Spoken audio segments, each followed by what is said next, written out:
Assalamualaikum warahmatullahi wabarakatuh.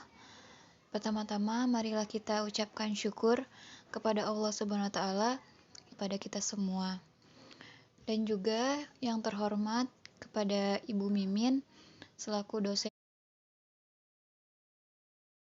dari mata kuliah Functional Grammar yang telah memberikan kami kesempatan untuk menyelesaikan tugas dari mata kuliah Functional Grammar ini.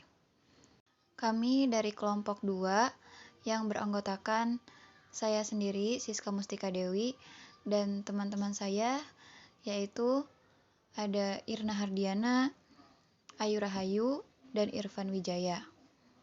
Pada kesempatan kali ini, kami akan mempresentasikan penjelasan materi dari Functional Grammar yang berjudul Towards a Functional Grammar.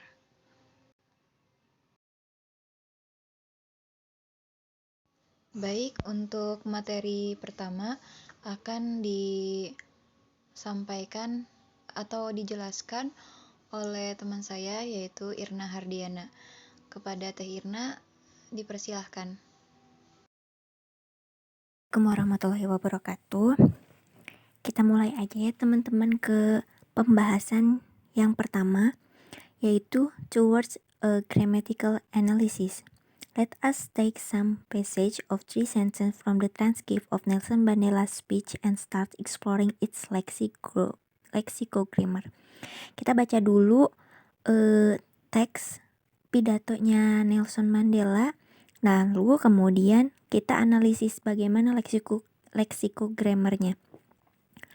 To my compatriots, I have no hesitation in saying that each of us is as intimately attached to the soil of this beautiful country as are the famous jacaranda trees of Pretoria and the mimosa trees of the Bushveld. Each time one of us touch the soil of this land, we feel a sense of personal renewal. The national mood changes as the season changes. We are moved by a sense of joy and exhilaration when the grass turns green and the flower bloom. Dari kalimat pidato tersebut, kita bisa kita bisa temukan ada 2 lexical grammar di sini. Yang pertama, names of entities. Name of entities di sini juga dibagi 2. Yang pertama itu common names atau kata-kata pada umumnya. Terdiri dari person, compatrition, things, concrete, general soil, country, trees, bushveld, land, grass, flowers, things, concrete, specific, jacaranda, mimosa, things, abstract hesitation, sense, renewal, mood, seasons, joy, dan exhilaration. Kemudian yang B-nya, proper names. Proper names itu kata-kata khusus. Di sini kita bisa temukan Pretoria. Lalu nomor 2 itu name of process. Jadi vocabulary atau kosakata yang menunjukkan sebuah proses. Ada yang pertama, doing and happening a touches change bloom. Doing and happening touches change bloom. Lalu kemudian sensing and saying feel, lalu move. Lalu yang ketiga, being and having have, is, are, turns, 3 names of qualities, evaluation, beautiful, famous, emotive, attached, intimately, personal, dan national. Oke, sekarang kita lanjut analisis untuk syntagmatic lexical atau collocation-nya dari pidato Nelson Mandela tadi. Di sini ada kelompok-kelompok kata. Yang pertama itu change. Change ini kelompok katanya mood dan season. Change artinya di sini sesuatu yang berhubungan yang bisa berubah. Yang bisa berubah yaitu mood dan season di sini vocabulary-nya. Yang kedua grass. Grass di sini yang berhubungan dengan rumput adalah flower dan green. Yang ketiga flower itu berhubungan dengan bloom, move berhubungan dengan sense, joy, exhilaration, soil berhubungan dengan land, country, tree, jacaranda, mimosa, say berhubungan dengan hesitation, country berhubungan dengan beautiful. Lalu selanjutnya ada yang namanya syntagmatic or grammatical structure. Ini strukturnya seperti ini. Susunan kalimatnya mungkin kalau misalkan dijadikan kalimat. The famous jacaranda trees of Pretoria. Jadi kesananya tinggal dilanjutkan saja kapar kalimatnya.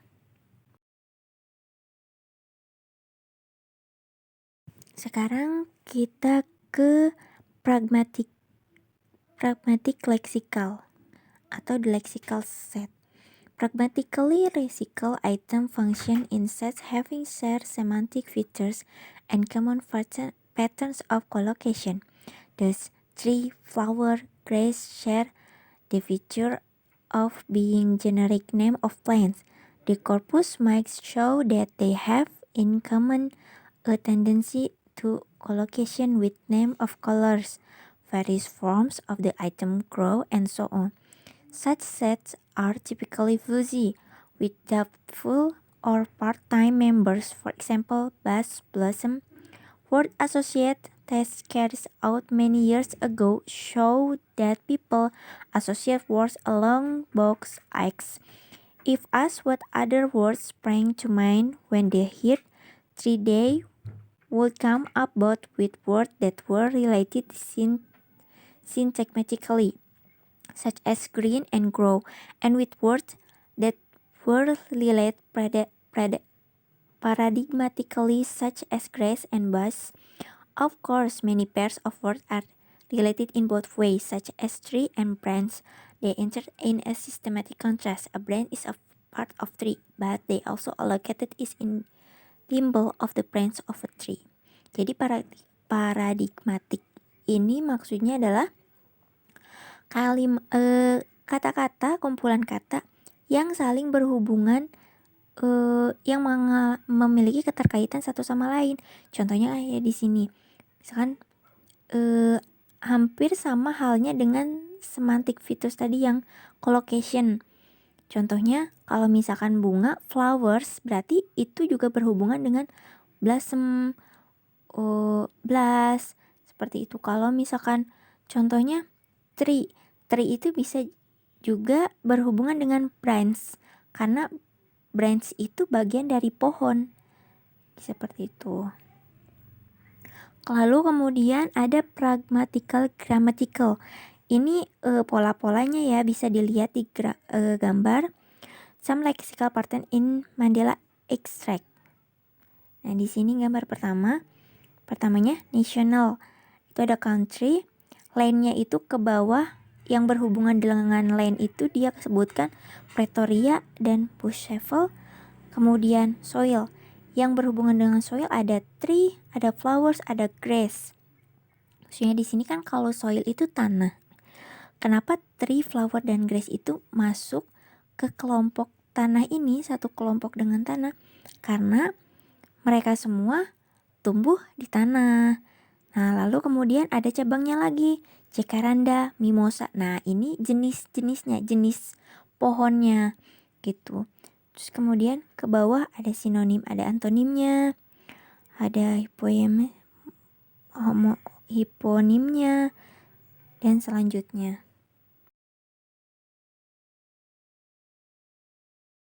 Lalu di diagram kedua, ini ada the system of person.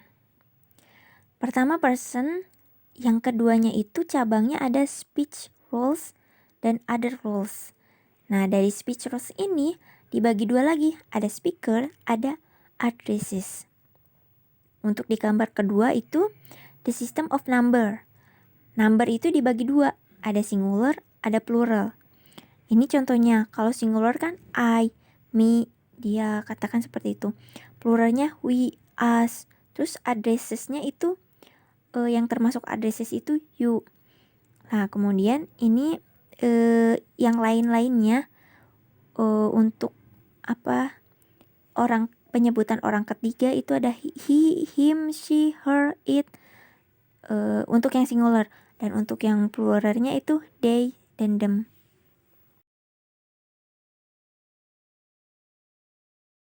Baik, untuk materi selanjutnya akan dijelaskan oleh teman saya, yaitu Ayu Rahayu.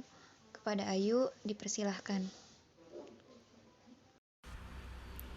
Ya, Assalamualaikum warahmatullahi wabarakatuh. My name is Ayu, and this slide I will explain about grammaticalization, or in bahasa is jenis perubahan semantis, di mana lexical item atau konstruksi berubah menjadi salah satu yang melayani grammatical fungsi, atau item gramatikal mengembangkan fungsi gramatikal yang baru. Systemic grammar is one which is organized around this concept of grammaticalization, where the meaning is controlled in the trope of interleaved contrast. The term grammaticalization itself, however, is problematic. It foregrounds the sense of process, something being turned into a grammatical system, and this obscures the point that it is the inherent nature of language to be organized in grammatical system.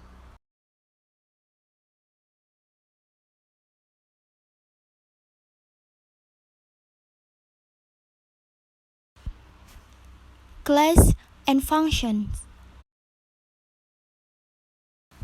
Grammar and the corpus. The corpus was originally conceived as a tool for the study of grammar, where it referred to the survey as an idea of English usage, and it played a fundamental part in the preparation of a comprehensive grammar of the English language. And this is still talked of mainly in this connection today. Also, the recent long-main grammar of spoken and written English, developed by D. Bieber et al. 1999, is a corpus-based grammar. The data are stored in orthographic form using standard spelling and punctuation. If the text originates in writing, it is stored exactly in the original form.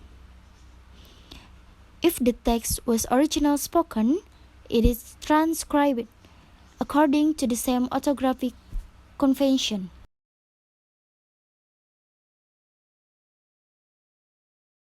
Kemudian selanjutnya ini materi yang terakhir akan dijelaskan oleh teman saya, yaitu Irfan Wijaya. Kepada Irfan, dipersilahkan. Classes and function. Word classes were traditionally called part of speech, through mistranslation of the geek term Maori logo, which actually means part of a sentence. This began with the spothist as functional concept, rather close to the theme and rhyme of chapter 3. But they were progressively elaborated into and replaced by a scheme of word classes, defined by the kind of inflection that different words underwent in geek, and which were largely paralleled in Latin. See Robbins 1966 for an account of the development of the account of word classes in European tradition. See table 2.6. Oke, di sini kelas kata secara tradisionalnya disebut part of speech karena ada kesalahan penerjemahan melalui kesalahan penerjemahan dari istilah Yunani Meroi logo yang sebenarnya berarti bagian dari kalimat atau part of sentence. Sebagai konsep fungsional agak dekat dengan tema dan bab 3, tetapi mereka secara bertahap dielaborasi menjadi dan digantikan oleh skema kelas kata. Didefinisikan oleh jenis ekspresi yang mengalami kata-kata berbeda dalam bahasa Yunani dan yang sebagian besar paralel dalam bahasa Latin. Penjelasan lebih kita bisa lihat di contoh tabel di bawah ini. Nah, tabel ini adalah definisi kelas kata. Kita bisa lihat di sana ada kolom inflection for atau definisi, dan di sebelahnya ada word classes atau kelas kata. Di definisi ini kita bisa lihat contoh, ada number atau case, terus number, case, gender, tense, person, dan terakhir noun. Di number dan case ini dia masuk ke kelas katanya noun. Terus number, case, sama gender dia masuk ke kelas katanya adjektif. Terus ada tense sama person dia masuk ke kelas kata verb atau noun dengan kelas kata yang lainnya. This could have been carried further to take account of inflection for voice and aspect in verb, and for comparison in adjective and adverb, but the criterion of inflection will not serve all relevant word classes, even in a highly inflected language such as Greek or Latin, and in language with little or no inflection such as English or Chinese. Other principles have to be invoked. This may be either grammatical or semantic, or some combination of the two. Hal ini bisa dilakukan lebih jauh dengan mempertimbangkan peningkatan suara dan aspek dalam kata kerja, dan untuk perbandingan dalam kata sifat dan kata keterangan. Tapi kriteria inflasi tidak akan melayani semua kelas kata yang relevan, bahkan dalam bahasa yang sangat terpengaruh seperti Yunani atau Latin. Dan dalam bahasa dengan sedikit atau tanpa ekspresi seperti Inggris atau Cina, prinsip-prinsip lain harus digunakan. Ini bisa berupa tata bahasa atau semantik atau kombinasi dari keduanya.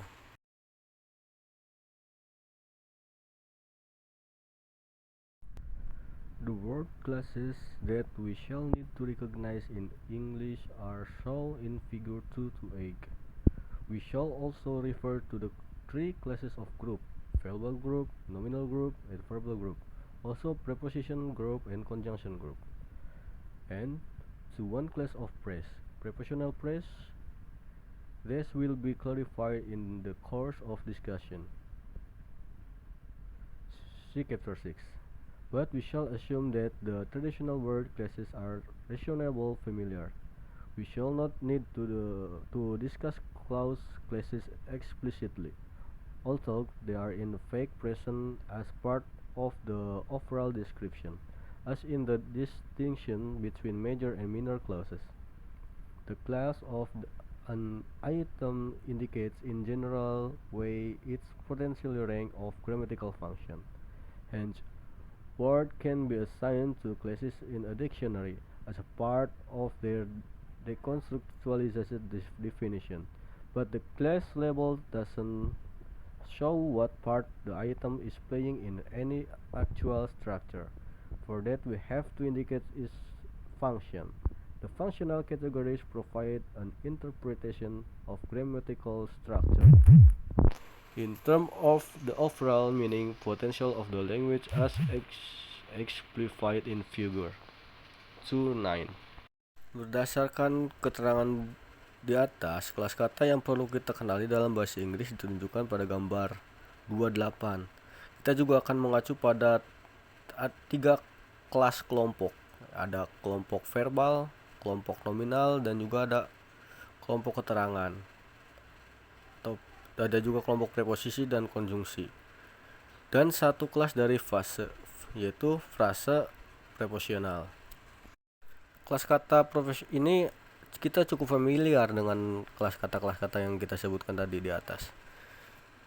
Kita tidak perlu membahas kelas kata secara detail, meskipun klausa tersebut sebenarnya hadir sebagai bagian dari deskripsi keseluruhan, seperti dalam perbedaan antara klausa mayor dan minor. Kelas suatu item menunjukkan secara umum tentang potensialnya dari fungsi tata bahasa. Oleh karena itu, kata-kata dapat ditetapkan ke kelas dalam kamus sebagai bagian dari definisi dekontekstualisasi mereka. Tetapi, label kelas tidak menunjukkan bagian mana yang dimainkan item tersebut sebagai struktur sebenarnya. Untuk itu, kita harus menunjukkan fungsinya. Kategori fungsional memberikan interpretasi dari struktur gramatikal dan pengertian potensi makna keseluruhan dari bahasa seperti yang dicontohkan pada Praga 29. Kita bisa lihat di Praga 28 yang word class recognized in functional grammar of English. Di sini ada word, dia mempunyai 3 cabang, yaitu nominal, verbal, sama adverbal. Nah, si nominal ini pun mempunyai cabang-cabang, ada noun, adjective, numeral, determiner. Si verbal juga sama, ada verb dan preposition. Ada pun adverbial juga, dia ada adverb sama conjunction. Nah, mereka pun sama lagi mempunyai akar-akarnya tersendiri. Ada common, proper, pronoun, lexical, auxiliary, finite, linker, binder, conjugative. Jadi bisa dipelajari lagi nih nanti untuk lebih jelasnya.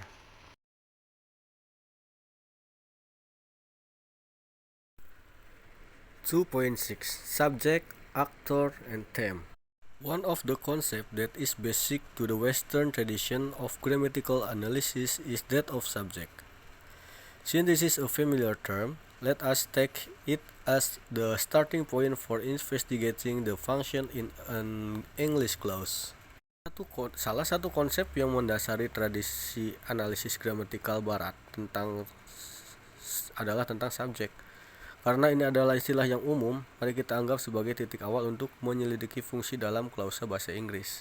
Kita bisa lihat di bagan ada banyak ya, ada clause, ada phrase, ada word, di sana juga ada tema sama rima. Ada subject. Di sana tuh ada pembagiannya. Misalkan yang mana saja yang masuk ke dalam subjek. Terus di rima ada proses, ada place. Dari subjek juga ada goal atau participant, nominal group. Nah, setelah masuk ke nominal group itu masuknya ke dalam golongan grup atau prasa ya. Ada conjunction, adverbial group, ada verbal group, preposisi. Jadi masing-masing ada kelas-kelas katanya. Bisa dipelajari lebih lanjut lagi.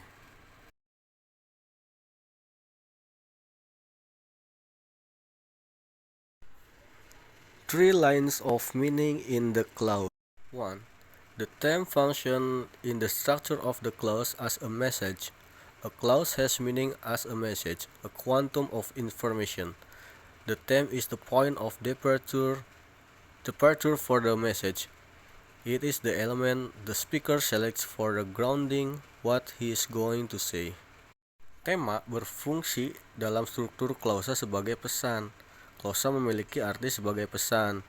Kuantum informasi, tema adalah titik tolak balik pesan tersebut. Ini adalah elemen yang dipilih pembicara untuk membumi apa yang akan dia katakan. Second, the subject function is the structure of the clause as exchange. A clause has meaning as an exchange, a transaction between speaker and listener. The subject is the warranty of the exchange. It is the element the speaker makes responsible for the validity of what he is saying. Subjek berfungsi dalam struktur klausa sebagai pertukaran. Klausual memiliki arti sebagai pertukaran, transaksi antara pembicara dan pendengar. Subjek adalah jaminan pertukaran. Ini adalah elemen yang membuat pembicara bertanggung jawab atas validitas apa yang dia katakan.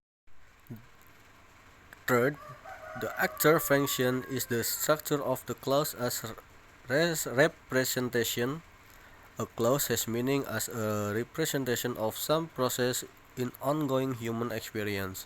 The actor is the active participant in that process. It is the element the speaker portrays as the one that does the deed. Aktor berfungsi dalam struktur klausa sebagai representasi. Klausa memiliki arti sebagai presentasi dari beberapa proses dalam pengalaman manusia yang sedang berlangsung. Aktor adalah peserta aktif dalam proses tersebut. Ini adalah elemen yang digambarkan pembicara sebagai orang yang melakukan perbuatan itu.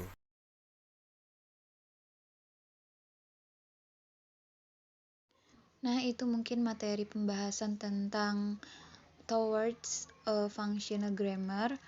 dari kelompok kami. Apabila ada kesalahan atau kekurangan dalam menyampaikan atau menjelaskannya, kami mohon maaf yang sebesar-besarnya. Dan apabila dari ibu atau teman-teman yang lainnya ada kritik atau tambahan atau saran, kami sangat mempersilahkan. Dan untuk mengakhiri presentasi ini, kami ucapkan terima kasih. Wassalamualaikum warahmatullahi wabarakatuh.